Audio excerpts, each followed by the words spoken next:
अल्हम्दुलिल्लाहि रब्बिल आलमीन वल आक़िबतु लिल मुत्तक़ीन वस्सलातु वस्सलामु अला सय्यिदिल अंबिया वल मुरसलीन व अला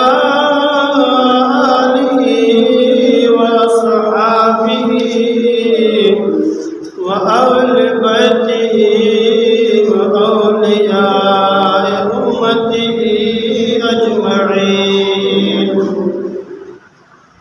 أما بعد فأعوذ بالله من الشيطان الرجيم بسم الله الرحمن الرحيم رب اشرح لي صدري ويسر لي أمري واحلل عقدة من لساني يفقهوا قولي آمنت بالله صدق الله العلي العظيم وصدق رسوله النبي الكريم الأمين إن الله وملائكته يصلون على النبي يا أيها الذين آمنوا صلوا عليه وسلموا تسليما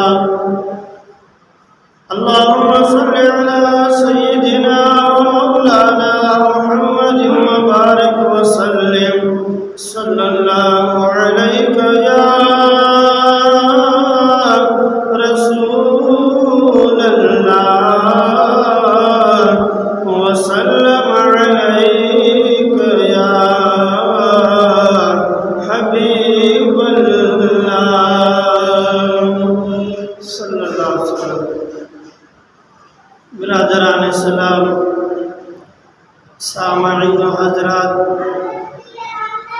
अल्लाह तबारक व तआला जल्ल जलालहु अम्मा नवालहु व आज़म शानहु जे हम्द व सना का बाद हुजूर अकरम नूर मुजस्सम शफी महशर अहमद मुजतबा मोहम्मद मुस्तफ़ा सल्लल्लाहु तआला अलैहि वसल्लम जनते हदिया दुरूद व सलाम अर्ज करने का बाद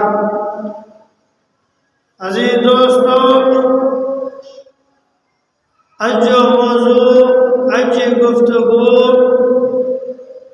यो है तो मुझे लाए अल्लाह पाक काफिया है रब जुल जलाल जी फजल है तौफीक सां अल्लाह पाक के घर में शिरकत की सादत हासिल थी रही है।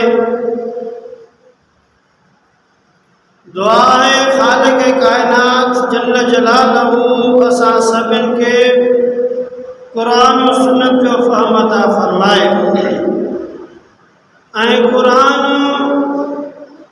और सुन्नत के इबलाग तबलीग ऐं उन ते अमल करण जी तौफीक अता फरमाए। रब जुल जलाल हिन पुरकैफ लम्हात में वक्त में जेकी भी हजरात आयो जैं भी शिरकत कई है उन सभिन के अल्लाह पाक जन्नत फिरदौस में बुलंद मकामात अता फरमाए।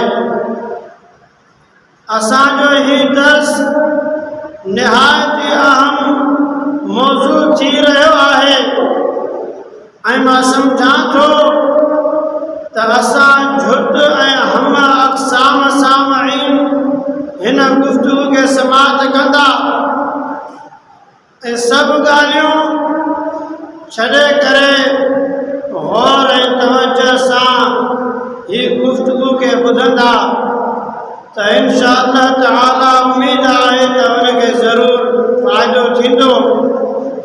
रब जुल जलाल जी रहमत वसी रही है ही जहन्नम खां छुटकारे जो ज़रियो आहे। रब्बे ज़ुल जलाल हिन कायनात जो ख़ालिक़ व मालिक आहे।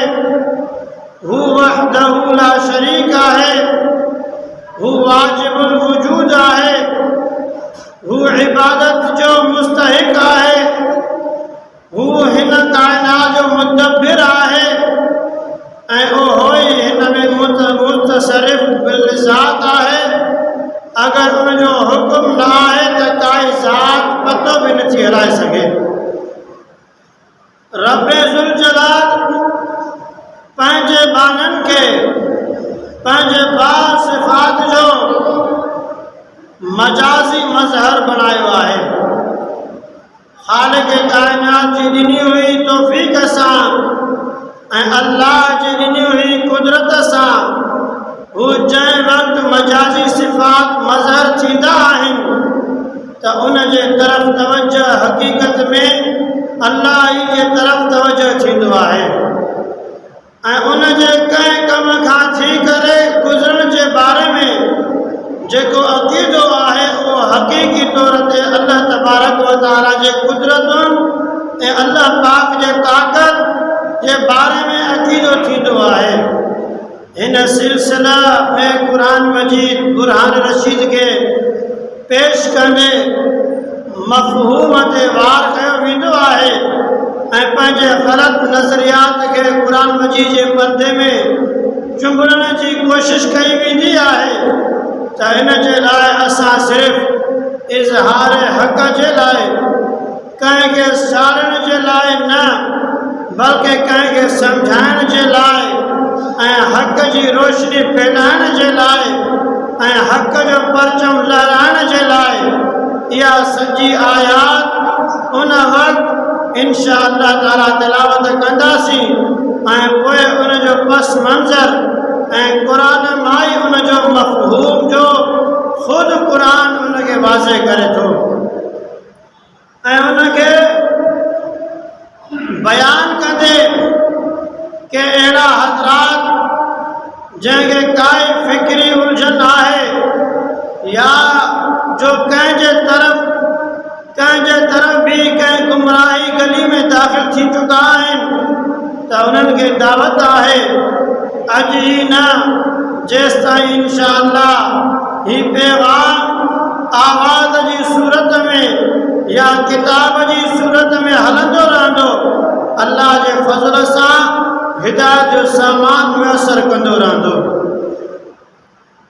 ख़ालिक़ कायनात जल्ल जलालहू इरशाद फरमायो الذين قال لهم الناس إن الناس قد جمعوا لكم فاخشوهم فزادهم إيمانا وقالوا حسبنا الله ونعم الوكيل। ही उन वक़्त जो मामिलो आहे जॾहिं उहद जे ॾींहुं हज़रत अबू सुफ़ियान रज़ी अल्लाह ताला अन्हु जंहिं अञा ईमान कोन आंदो हुअईं उहो वापसि वञी रहियो हो त उन चयो त ए मुहम्मद सल्लल्लाहु अलैहि वसल्लम तव्हांजो ऐं असांजो मुक़ाबिलो अॻे मौसम बदर में थींदो त हज़रत अबू सुफ़ियान रज़ी अल्लाह ताला अन्हु उन ॾींहं जो चैलेंज कयो त उन ॾींहुं असां जंग कंदासीं। पोइ जॾहिं उहो ॾींहुं आयो त हज़रत अबू सुफ़ियान रज़ी अल्लाह ताला अन्हु मके शरीफ़ खां पंहिंजी फ़ौज साण करे हलियो। पोइ रब ज़ुल जलाल उन्हनि जी दिलि में मुस्लमाननि जो रोब विधो त पोइ उन्हनि जो अॻिते ई अचणु मुश्किल थी पियो। हाणे हू पंहिंजी शिकिस्त खे लिकाइण चाहिनि पिया त चैलेंज त असां कयो आहे ऐं असां ई अॻिते नथा वञूं। अगरि मुस्लमान उते अची वेंदा त पोइ छा थींदो? माण्हू त असां ते खिलंदा ऐं हुते रसूल अकरम सल्लल्लाहु अलैहि वसल्लम जन तयारी जंग जी मुकमल कयाऊं ऐं सहाबा किराम खे साण कयाऊं ऐं बदर जो सफ़र शुरू कयाऊं। उनखे बदर सुग़रा चयो वेंदो आहे ऐं बदर जो सफ़र शुरू कयाऊं सुगरा चयो वेंदो आहे। बदर कुबरा त उहद खां पहिरें जी जंग आहे ऐं हीअ उन खां बाद आहे। हाणे उन वक़्तु हज़रत अबू सुफियान रज़ियल्लाहु ताला अन्हु इन शिकिस्त खे लिकाइण जो मंसूबो पियो ठाहे। नईम बिन मसूद अशजई उहो बि उन वक़्तु मुस्लमान कोन थियो हो। बाद में उन कलमो पढ़ियो। जाहिलियत में उन जो उमिरि जो तसवुर हुयो त हू उन खे अदा करण जे लाइ मके वियो हो ऐं हू इन बदर वारे रस्ते सां वापसि अचणु पियो चाहे त हज़रत अबू सुफियान रज़ियल्लाहु ताला अन्हु उन खे कुझु लालच ॾेई करे, कुझु उठ ॾेई करे चयाईं त तूं उते वञी करे मुस्लमाननि खे ॾिजार त मके जे कुरैशनि वॾी तयारी कई आहे। अगरि तव्हां उन्हनि सां विढ़ंदव त तव्हां बची करे वापसि न मोटंदव। इन्हीअ करे तूं वञी करे उन्हनि खे ॾिजार त जीअं हू न अचनि ऐं अगरि मुस्लमान बदर में आया ऐं असां न वञी सघियासीं त उन में असांजी हार हूंदी। लिहाज़ा नईम बिन मसूद अशजई उहो मदीने आयो ऐं उहो अची करे सहाबा किराम रज़ियल्लाहु ताला अन्हुम खे रिझाइणु चाहियो ऐं उन जो ज़िक्र हिन आयत में मौजूदु आहे। अल्लज़ीन क़ाल लहुमुन्नास उहे माण्हू जंहिंखे माण्हुनि चयो हाय। हाणे हिकु माण्हू खे नास सां ताबीर कयो वियो। केरु? नईम बिन मसूद। अल्लज़ीन इनमा मुराद सहाबा किराम रज़ियल्लाहु ताला अन्हु आहिनि ऐं उहे सहाबा किराम जन खे नईम बिन मसूद अशजई चयो इन्नास क़द जमअू लकुम जो तव्हांजे लाइ तमामु घणो कुरैश गॾु थिया आहिनि। मक्का शरीफ़ जे तमामु सरदार तव्हांजे मुक़ाबिले जे लाइ गॾु थिया आहिनि। फ़ख़्शौहुम पोइ तव्हां उन्हनि खां ॾुजी वञो ऐं बदर जे रस्ते ते तव्हां न वञो। अल्लाह ताला फरमाए थो त जॾहिं मुंहिंजे महबूब अलैहिस्सलातु वस्सलाम जे सहाबनि खे नईम बिन मसूद ॾिॼारियो फ़ज़ादहुम ईमाना उन धमकी सां उन्हनि जो ईमान पहिरियां खां बि वधीक वधी वियो ऐं उन्हनि खे चयो त छा चयो? वक़ालू सहाबा किराम जन नईम बिन मसूद अशजई खे चयाऊं त तूं चवीं थो त उन्हनि जी एतिरी त तयारी आहे, एतिरा त घोड़ा आहिनि, एतिरा त उठ आहिनि, एतिरियूं त तलवारूं आहिनि, एतिरा त फ़ौजी आहिनि विढ़ण वारा। महबूब करीम सल्लल्लाहु अलैहि वसल्लम जे जानसारनि सहाबनि छा चयो? फरमायाऊं त हस्बुनल्लाह असांजे लाइ अल्लाह काफ़ी आहे। व निअमल वकील ऐं बहितरीन कारसाज़ आहे। मुंहिंजा अज़ीज़ दोस्तो ही मक़ाम आहे जंहिं ते हिन आयत करीमा खे रब ज़ुल जलाल नाज़िल कयो ऐं ॿिए मक़ाम ते ख़ालिक़ काइनात फरमाए थो कुल अफ़रअयतुम मा तदऊन मिन दूनिल्लाह मुंहिंजा महबूब तव्हां फरमायो त ख़बर ॾियो मूंखे त ए बुतनि जा पुॼारियो जंहिंजी तव्हां अल्लाह खां सवाइ इबादत करियो था। इन अरादनी अल्लाह बिदुर्रिन हल हुन काशिफात दुर्रिही अगरि रब मूंखे नुक़सान पहुचाइणु चाहे त छा ही बुत उन नुक़सान खे रोके सघंदा? औ अरादनी बिरहमतिन हल हुन मुमसिकात रहमतिह या रब मूंखे रहमत ॾियणु चाहे त छा ही बुत जेके आहिनि इन रहमत खे रोके सघनि था? त ख़ालिक़ काइनात जल जलालो फरमाए थो त मुंहिंजा महबूब उन्हनि खां सवाल करे पुछो ऐं उन्हनि खे ॿुधायो कुल ही चओ ही फरमायो हस्बी अल्लाह मुंहिंजे लाइ अल्लाह काफ़ी आहे। अलैहि यतवक्कलुल मुतवक्किलून ऐं अल्लाह ताला ते तवक्कल करण वारा तवक्कल कनि था। आयत नंबर 2 मुंहिंजा अज़ीज़ दोस्तो ख़ालिक़ काइनात फरमाए थो फ़इन तवल्लौ फ़कुल हस्बी अल्लाह अगरि हू कुरैश फिरी वञनि कलमो न पढ़नि त मुंहिंजा महबूब तव्हां फरमाए त मुंहिंजे लाइ अल्लाह काफ़ी आहे। ला इलाहा इल्ला हू, उन खां सवाइ कोई माबूद न आहे, कोई इबादत जे लाइक़ न आहे। अलैहि तवक्कलतु, उन अल्लाह ते मूं तवक्कल कई आहे।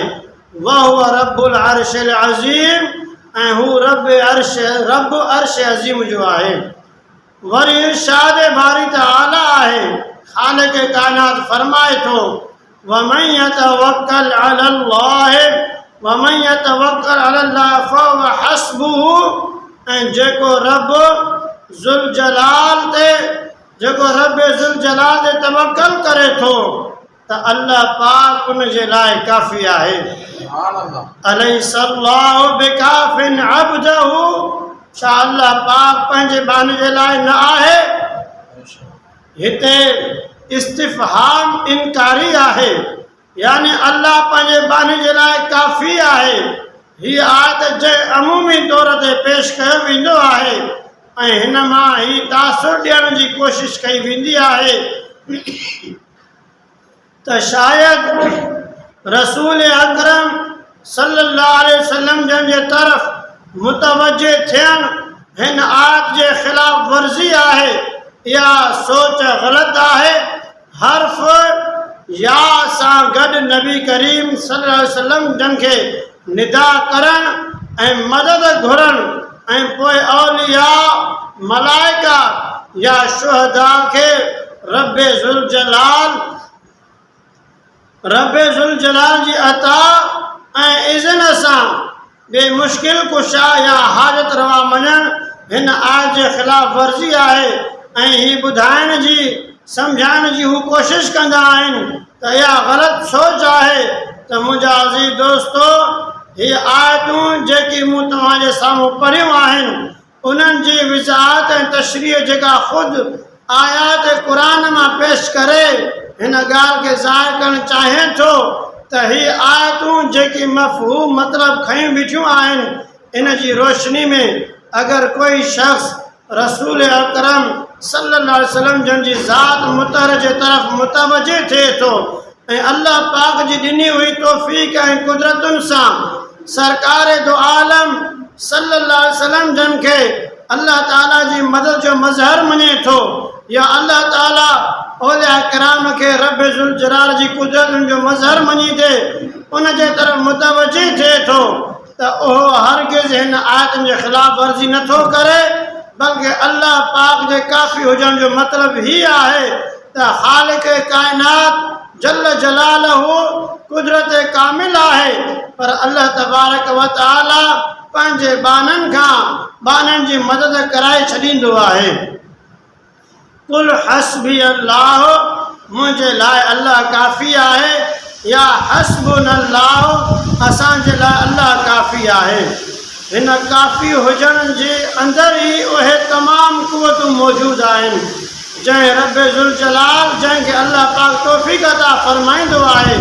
इन ॻाल्हि खे आगाज़ में सम्झण जे लाइ क़ुरान मजीद फ़ुरक़ान हमीद में हमीद जो वॾो हसीन मक़ाम आहे। ख़ालिक़ काइनात जल जलाल इरशाद फ़रमाए थो, इन्ना नहनु नज़्ज़लना ज़िक्र व इन्ना लहू लहाफ़िज़ून, फरमायाई त असां ज़िक्र यानी क़ुरान मजीद खे नाज़िल कयो ऐं असां ई हिफ़ाज़त करण वारा आहियूं। व इन्ना लहू लहाफ़िज़ून, असां उन जी हिफ़ाज़त करण वारा आहियूं। अल्लाह पाक फरमाए त असां क़ुरान पाक नाज़िल कयो ऐं असां ई संदसि हिफ़ाज़त करण वारा आहियूं। अल्लाह तबारक व तआला हिफ़ाज़त जी निस्बत पंहिंजे तरफ़ कई आहे ऐं हिफ़ाज़त कराए कंहिंखां थो? पंहिंजे बाननि खां। हालांकि अल्लाह ताला बाननि जो मुहताज न आहे ऐं बाननि जे हाफ़िज़ हुजण खां बग़ैर बि अल्लाह पाक हिफ़ाज़त करे सघे थो।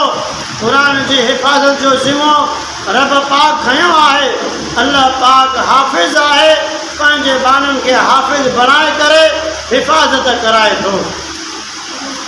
हेतिरे त कंहिंखे वहम पैदा न थियो त रब पाक बि हाफ़िज़ ऐं बानो बि हाफ़िज़ रब पाक फरमाए थो त मां हाफ़िज़ आहियां ऐं हिकु 15 सालनि जो ॿार बि चवे थो त मां हाफ़िज़ आहियां त कोई हिते टकराव नथो सम्झे।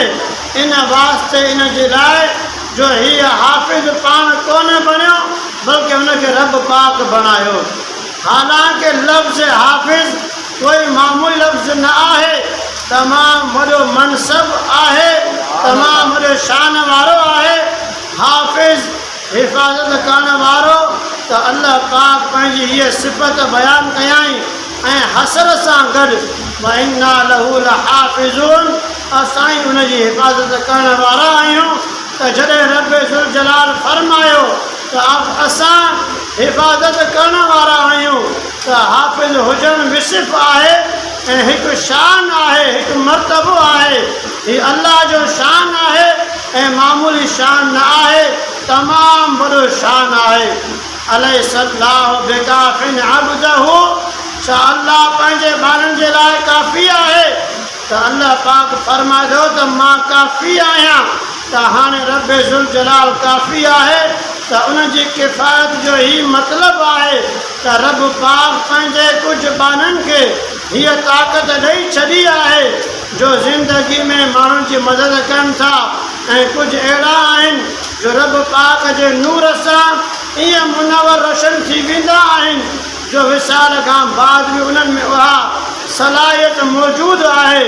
अगरि अॼु कोई ॿार जॾहिं हाफ़िज़ सरिजे थो त रब पाक जे हाफ़िज़ हुजण में कोई फ़र्क़ु न थींदो आहे। अल्लाह पाक कोई बि हाफ़िज़ आहे। ईअं ई अल्लाह पाक जा औलिया इज़ाम अंबिया किराम अलैहिस्सलातु वस्सलाम उन जे तरफ़ जॾहिं कोई मुतवजी हुजे जो उनखे अल्लाह पाक जे ज़मन में मुश्किल कुशा या हाजत रवा मञे थो त पोइ बि रब ज़ुल जलाल जी काफ़ी हुजण में कोई फ़र्क़ु नथो अचे। अल्लाह तबारक व तआला फरमाए थो त मां हिफ़ाज़त करण वारो आहियां। रब पाक मददगार आहे, रब पाक मुश्किल कुशा आहे, अल्लाह पाक हाजत रवा आहे। हू पंहिंजे ॿारनि खे मोकिले करे बुतनि जे पुॼारियुनि खे ही पैगाम ॾेई रहियो आहे त तव्हांजा बुत कुझु बि नथा करे सघनि ऐं मुंहिंजा बाना घणो कुझु करे सघनि था। इहो ई मतिलबु हुयो जो बदर जी जंग में फ़रिश्तनि खे मोकिलियण, पंहिंजे फ़रिश्तनि खे मोकिले करे रब पाक मदद कई आहे। अल्लाह पाक फरमाए थो वमन नस्र इल्ला मिन इंदिल्लाह, ऐं इहा मदद मुंहिंजी मदद आहे छो जो इहा मदद मूं कराई आहे ऐं कई मुंहिंजे बाननि आहे। अल्लाह हाफ़िज़ आहे, हिफ़ाज़त करण वारो आहे ऐं पंहिंजे बाननि खां मदद कराए त उनजी हिफ़ाज़त ते कोई फ़र्क़ु नथो अचे। ऐं अल्लाह पाक जी हिफ़ाज़त जे लिहाज़ सां कोई एतिराज़ नथो थिए ऐं कोई शिरक नथो ठहे। ईअं ई ख़ालिक़ काइनात जल जलालहू काइनात खे हलाइण वारो आहे, हुन काइनात जो मुतसरिफ़ आहे, मुदब्बिर आहे ऐं मदद खां आहे त मुश्किल कुशा आहे, हाजत रवा आहे। ऐं हू जॾहिं चाहे पंहिंजे कंहिं बाने खे अहिड़ी कंहिं सिफ़त जो मज़हर बणाए जीअं हाफ़िज़ थियण में शिरक नथो थिए, उनजी अताई क़ुवत सां यानी अता थियल मिलियल क़ुवत सां मददगार बणजण सां कोई शिरक नथो थिए। ख़ालिक़ काइनात खे ही मतलूब आहे जो जेको मुंहिंजो पावर आहे, जेका अल्लाह पाक जी ताक़त आहे, फरमाए जेका मुंहिंजी ताक़त आहे, ख़्वाह कोई छो न उहो मुंहिंजे बाननि मां ज़ाहिर थिए। इन जे लाइ जो जॾहिं जंग बदर में विढ़ी करे मुस्लमाननि काफ़िरनि खे मारे छॾियो ऐं फ़तेह हासिल कयऊं, अल्लाह पाक फरमाए थो फलम तक़तुलूहुम वलाकिन अल्लाह क़तलहुम, बल्कि तव्हां क़तल कोन कयो आहे, तव्हांजे रब क़तल कयो। रब ज़ुल जलाल जो ही अंदाज़ इन ॻाल्हि खे वाज़े करे रहियो आहे त रब पाक इन मदद वारे फ़लसफ़े खे केतिरो न वाज़े करे छॾियो। इन वास्ते अल्लाह ताला पंहिंजे ॿारनि जी मदद खे पंहिंजी मदद करार ॾेई छॾियो आहे। सब खां पहिरीं मूं जेका आयत करीमा पढ़ी, الذين قال لهم الناس إن الناس قد جمعوا لكم فاخشوهم فزادهم إيمانا وقالوا حسبنا الله ونعم الوكيل। जॾहिं बदर सुगरा जी तयारी थी रही हुई त सहाबा किराम खे ॾिॼारियो वियो हो त कुरैश वारनि वॾी तयारी कई आहे, तव्हां उन्हनि खां ॾिॼी वञो। त सहाबनि चयो न, असां न वेंदासीं। नबी करीम सल्लल्लाहु अलैहि वसल्लम जंहिंजे फ़ैसिले ते सरकार जी क़यादत में निकिरंदासीं, ऐं निकिता बि सहाबा, उते विया बि, बल्कि काफ़िर कोन आया। सहाबा किराम अल्लाह ताला अन्हम विया ऐं तिजारत करे वापसि मोटी आया।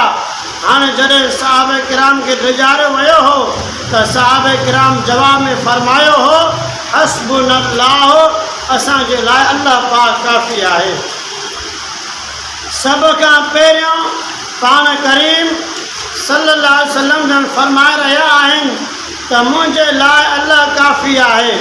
मगर सहाबा किराम ईअं कोन चयो त या रसूल अल्लाह सल्लल्लाहु अलैहि वसल्लम, जॾहिं अल्लाह काफ़ी आहे त पोइ असां घर में हुजूं।